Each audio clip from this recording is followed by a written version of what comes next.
Thank you all for joining. Can you all see my screen? Yes? Yes, all good. Awesome. So I've been in a number of metal bands throughout my life, but Dadabots is definitely the strangest of these projects. Hit us up right now. Follow us on Twitter. Follow our YouTube. Check it out. This is me and Zach. We're part musicians, originally musicians, part researchers, and our very first research paper was on generating metal. We actually we do 80% music, 20% research. We're this band, neural synthesis, audio synthesis research hybrid group that publishes papers and albums, but coming originally from the love of music, primarily. In a normal year, we're on tour, but this year we're eliminating humans. So, what is neural synthesis? So, many of you know, this is what digital audio looks like. It's a sequence of waveform amplitudes at the sub... oh. Yes, I can. Yes, I can hide that. Audio is a sequence of waveform amplitudes at the sub-millisecond scale. And so we can train predictive models that predict what the next amplitude is going to be, similar to how AI models can predict the stock market or the weather. Here is an example of a very simplified neural synthesis model. Based on the past, predict what the next sub-millisecond amplitude will be. So when we started this research in 2017, we started from speech synthesis models.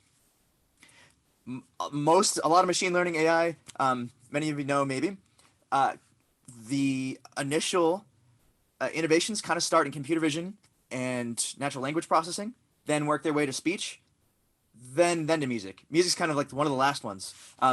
But that also means there's a lot of opportunity there if you can pull from these other domains. So for us, we used this speech synthesis model called sample RNN. We gave it acapellas of Kurt Cobain, and we trained it. So at first, we didn't know if this was going to work, if there's going to be noise or silence, but we trained it, and the very first audio that we heard, it screamed Jesus.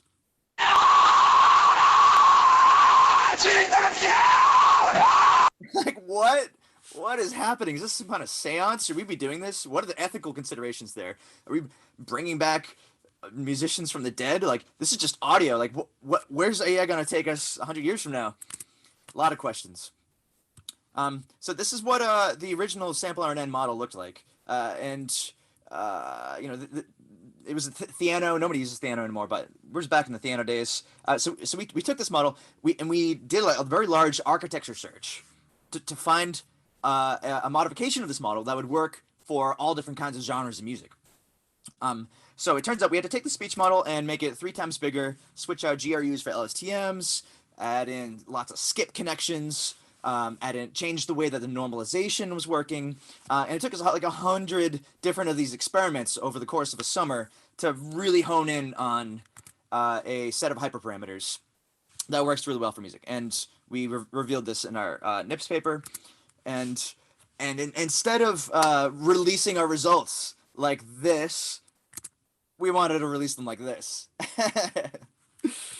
So let me show you what it sounds like to train one of these neural nets. So here our data set is the raw audio from 30 Beatles hits, and over time it trains and gets better and better and better at imitating the data set. At first it sounds very noisy.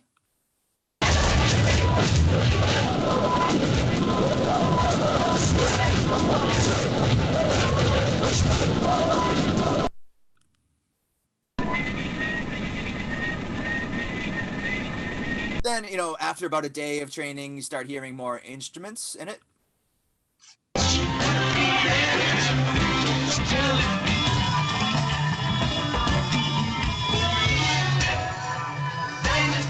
And then after a couple days, it's starting to sound a little bit more like real instruments.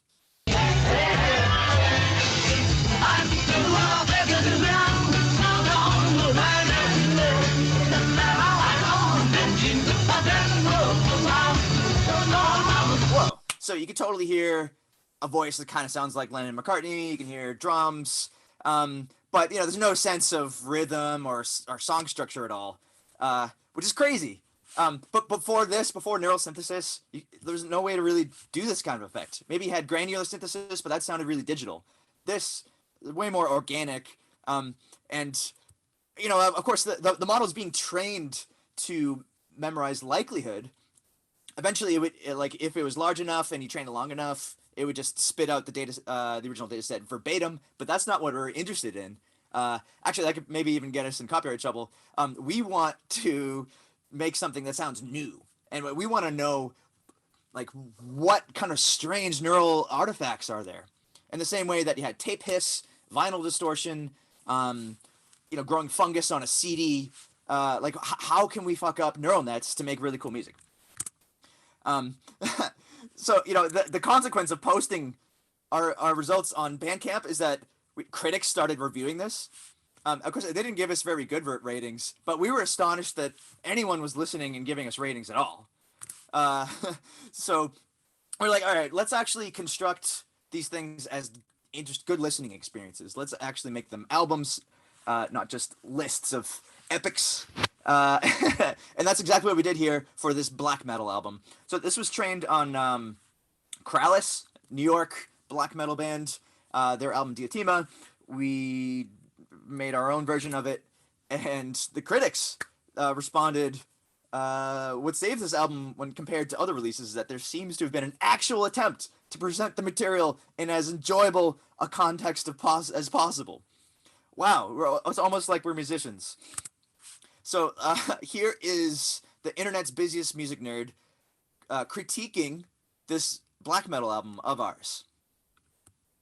They are delighted by the unique characteristic artifacts of neural synthesis. And one of the first ways I came across this project was through a little metal album off of their Bandcamp, where apparently this record over here that is next to me is the computer trying to reimagine or reapply sounds that it gained off of Krallice's Diotima, which, if you're familiar with math rock and black metal, is a very large, epic, washy, loud, and atmospheric black metal album. So as I play a little bit of what I'm going to play right here, you guys are actually going to be hearing the raw audio in the mix of this video here. So let's go, let's do it.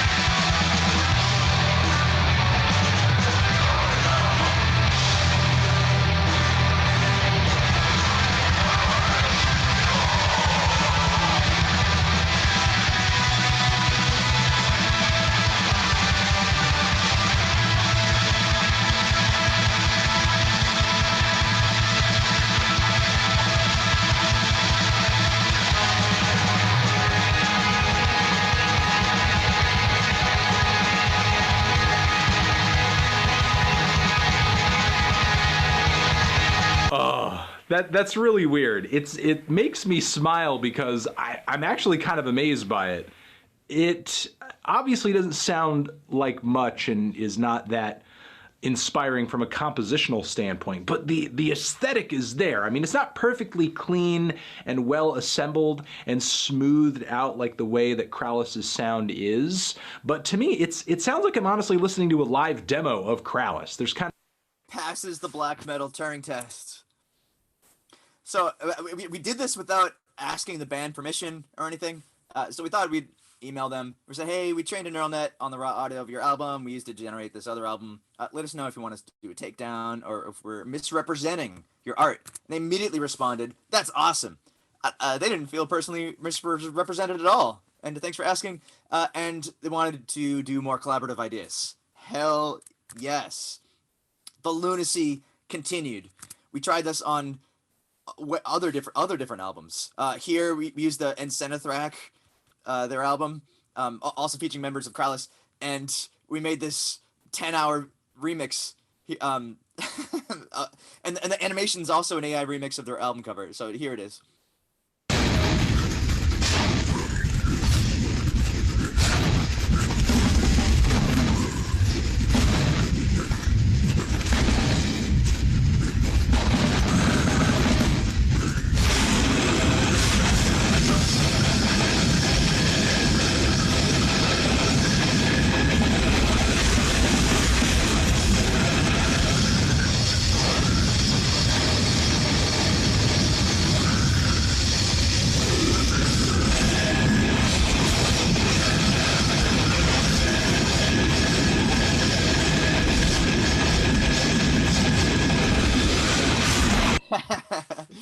The band watched it with us for the full 10 hours, and it was a way to promote their new album, and like almost 8,000 people showed up.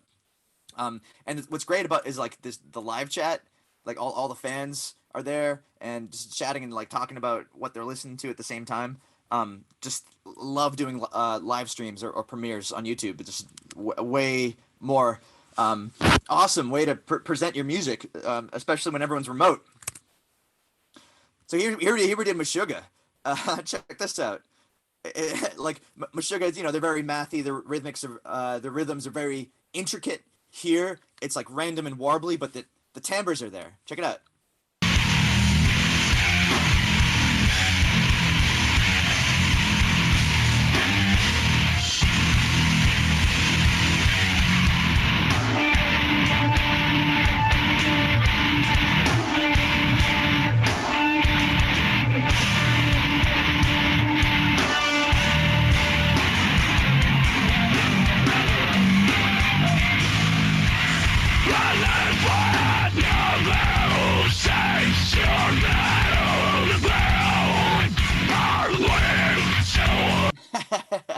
This is brilliant.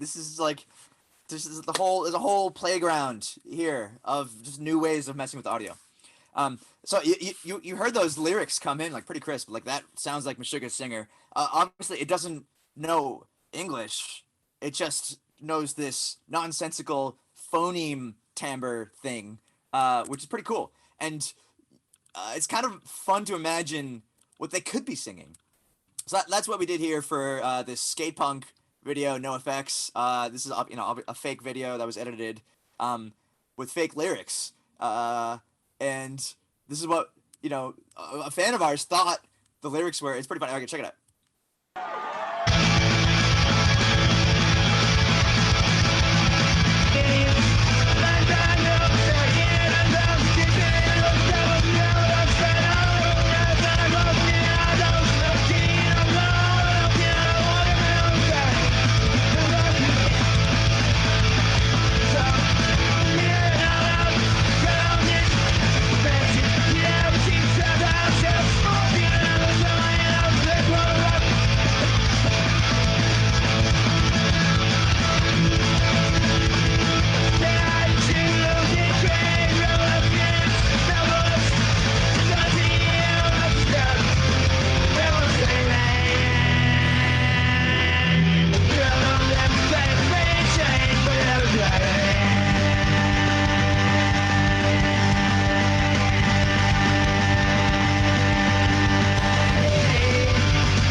Yes. So lots of genres work with this kind of method.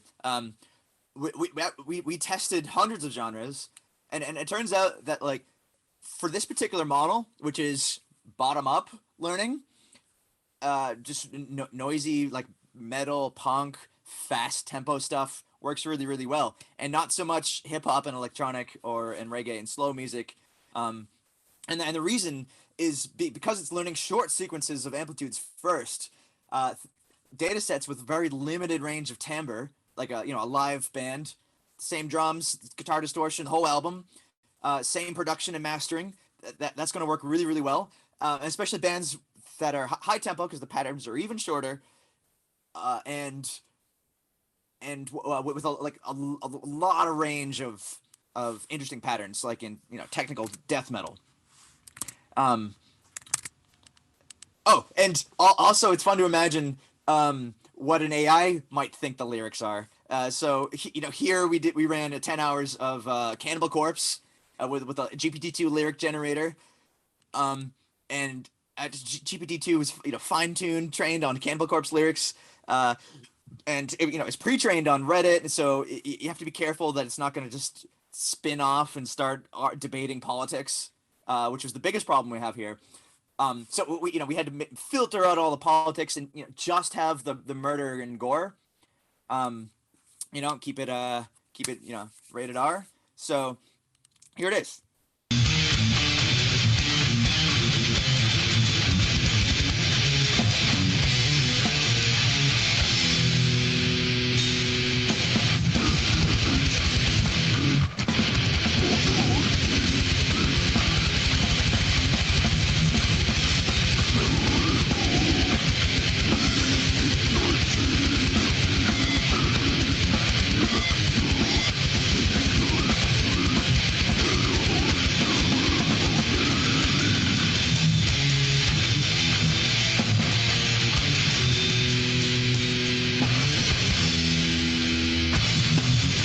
Dare you to sit through 10 hours of this.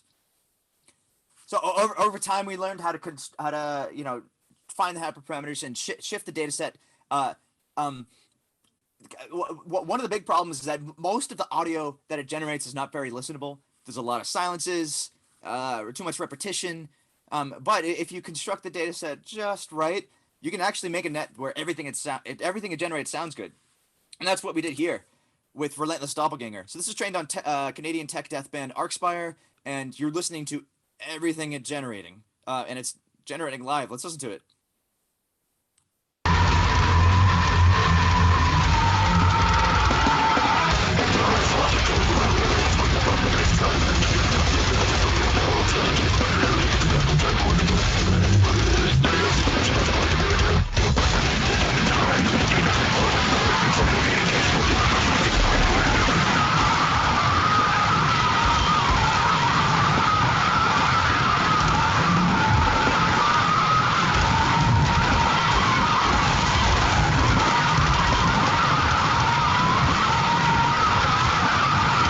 Wow, that's really weird. It doesn't really usually sound like that. In fact, it doesn't even. I heard it screaming, but that doesn't sound like that band's singer, really. Every now and then, there's just like weird things that I've just never heard of before, which keeps this really interesting. One of the beautiful things that I love about tech death and mathcore, and even dubstep, is the surprise factor. Like listening to the first time, I'm like, holy! I didn't know it was gonna go there, and having my mind blown. But then, when you listen to those records over and over and over and you memorize them, then that surprise factor goes away. But not here. I can always tune in, and I'm always surprised. And we weirded out the band. Life goal complete. What we learned is that we could just cold email artists and hey, we're AI researchers. Do you want to work with us? And almost all artists say yes. It's actually easier to approach an artist as a computer scientist than it is as a musician. So that's what we did here with UK beatbox champion Reaps One. We made a music video with him in the anechoic chamber at Bell Labs. Here he does a beatbox battle with his AI beatbox second self.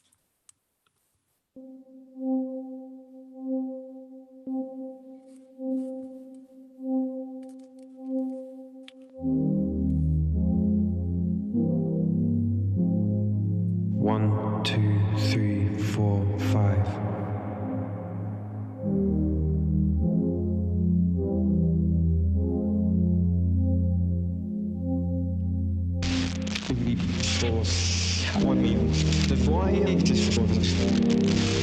One, two, three, four, five. Enough for a piece of rosum. Let's listen. And for with VDM and this exploration just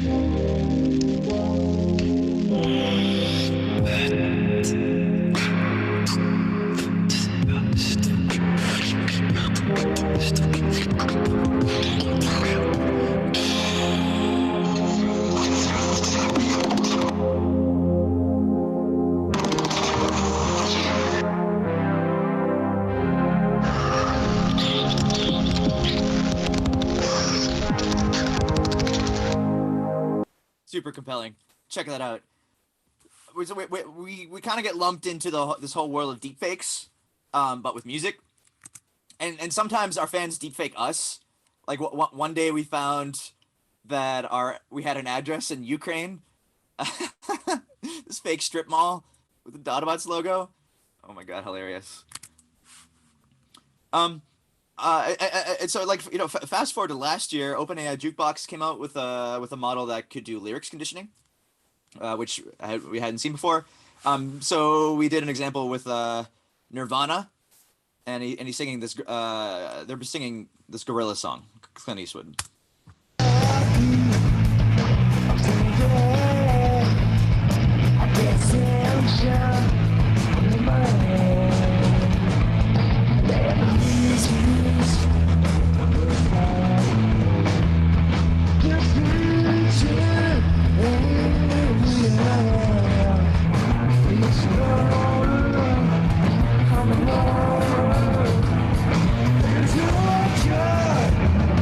Yeah, and then so people were asking us to make more of these impossible cover songs.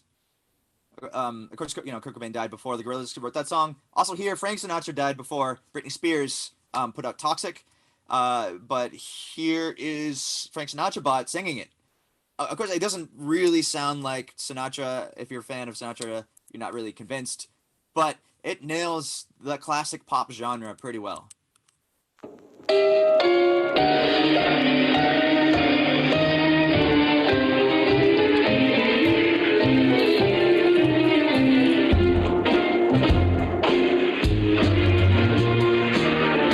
You're toxic, I'm slipping under with a taste of a poison paradise. I'm addicted to you, girl, you know that you're toxic, and I love what you do. Don't you know that you're toxic?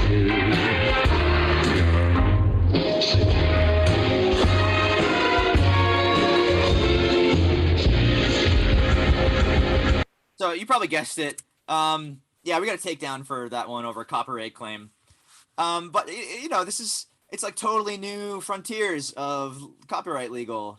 And like, is this fair use? So, you know, we thought we'd enlist help from the EFF. And it turns out like this is fair use.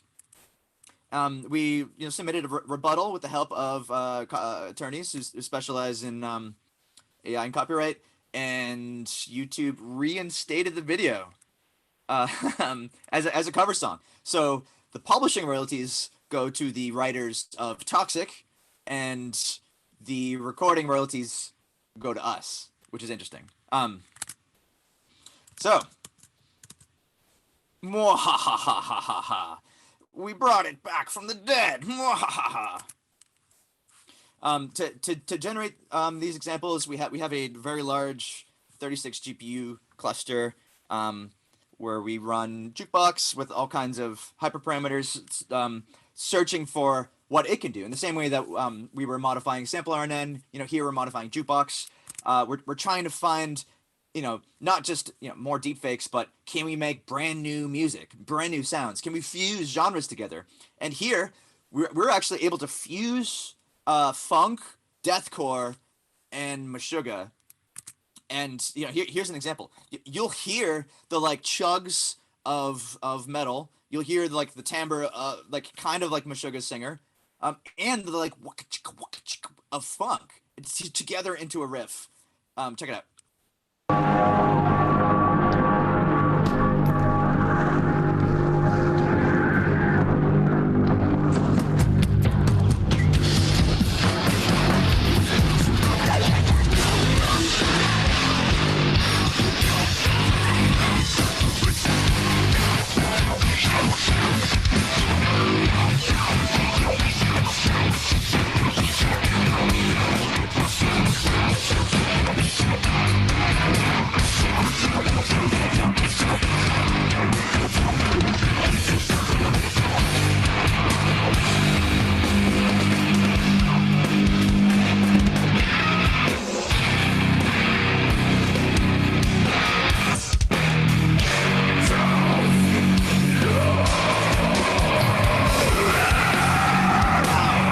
and I know I've always equated funk and gent. They're very similar, like rhythmically, in that they're like in the pocket. You know, it makes you stank face. Like they're treating the whole ensemble like it's a drum circle. They're all like in many ways the same genre, just different instrumentation. And I had never really heard of a real life funk gent band. But you know, AI is able to do it, and maybe after hearing this example, those bands will start appearing. And that's one of the beauties of this technology. We're also, you know, we have a AI music residency. We feature other machine learning artists. Here we featured Hector Sismos. He trained a jukebox model on 40 gigabytes of regional Mexican music, and that came out really great. Check out his Bandcamp. So what this is like a whole new approach to sampling, where we're no longer you know, sampling directly from previously recorded master recordings, where we can sample from an era. And you know, there's some like the context of sampling, you know, really comes from hip hop, and the peak of it was in the early 90s with Public Enemy, with a record like "It Takes a Nation of Millions to Hold Us Back." Like their production team, the Bomb Squad, would sample hundreds of vinyl records per album, just like samples everywhere. And you know, people weren't getting sued until this case, Gilbert O'Sullivan suing Biz Markie, and then major labels were like, oh, we can actually win these like sampling legal battles. And then so Public Enemy had to completely change their style from this like plunderphonics heavy sampling style to you know, using synthesizers. But what sucks about that is like, what's great about sampling is that, you know, it creates this sense of reminder. You know, you're like hitting parts of nostalgia. And now, like, wouldn't it be great if we could do this without, you know, going into murky legal waters? And so with neural synthesis, we can, you know, we can quote a particular era. And so we teamed up with Grammy nominated producer Kian Christ, who worked with Kanye on Life of Pablo, and we released No Soul, which is a public domain sample library of funk, 12 hours of it, and we ran it through PEX just to make sure that there was no overfitting. None of it is plagiarizing any previously recorded music on any of these platforms. And No Soul. So you can go and check it out here. You know, how do you even look through 12 hours of audio to sample from it? It's overwhelming, so we had to make this tool. You can actually just explore it, and let's listen through what's in here.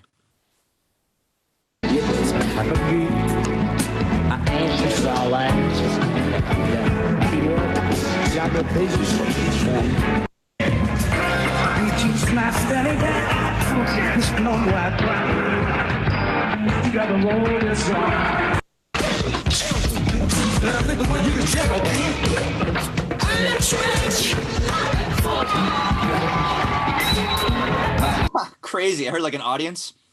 Yeah.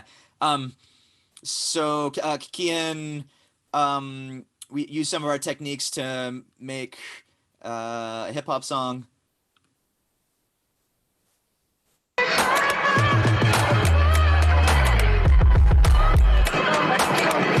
was great. Another thing that came out recently, the AI Song Contest, which last year was affiliated with Eurovision. So what we did was we used a Vocaloid to make a metal singer. If you're familiar with Vocaloid, it's heavily used in J-pop. It's like the synthesized voice. You can give it lyrics. But turns out there's a whisper setting, and if you throw that through an overdrive, it makes this metal singer. So this is what it sounds like.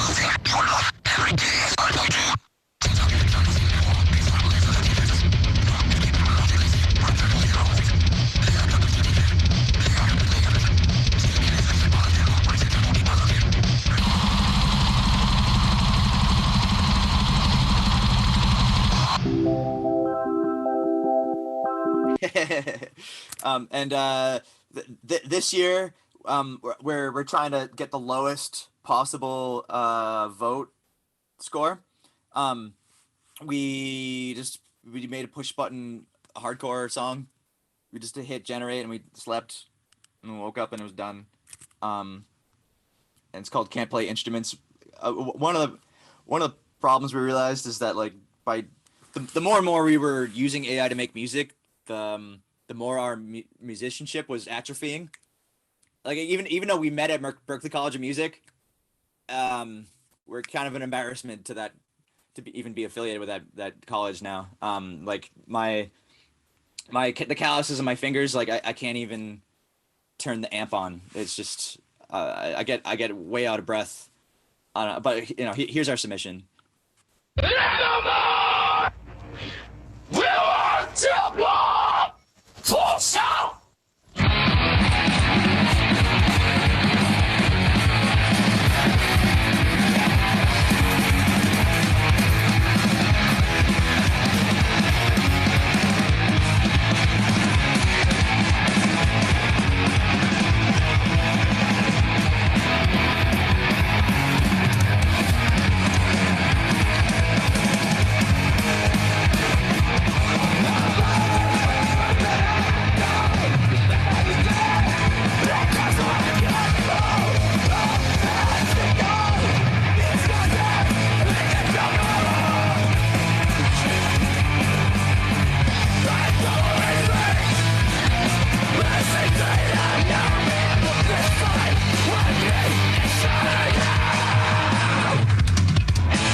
Awesome.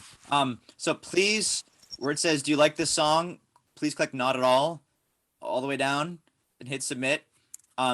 We put like almost no effort into the submission. We pushed a button and then the song was done. Other things you can do with deep learning. So like you can source separation to remove instruments and replace them. Here's a technique by Pritish Chandra, resynthesizing a metal vocalist.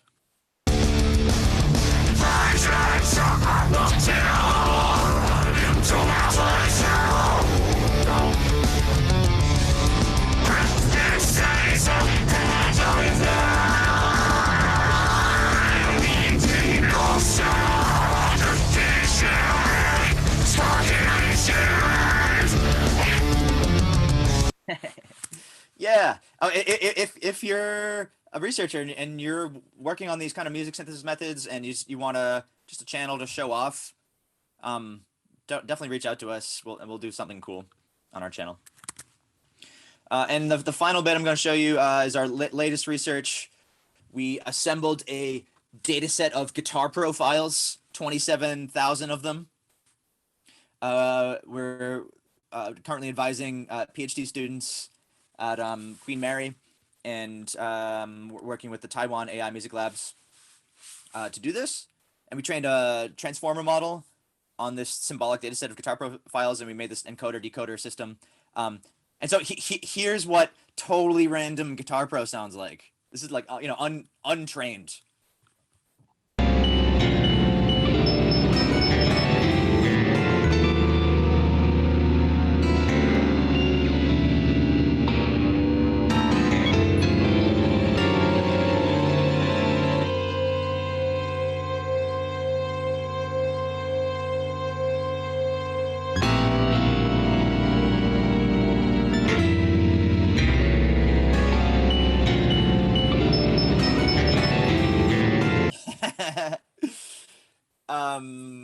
So we hope to turn this into like a composition tool for, rock, metal, classical, jazz, funk fusion. Anything where, we have like a guitar, bass, drums ensemble.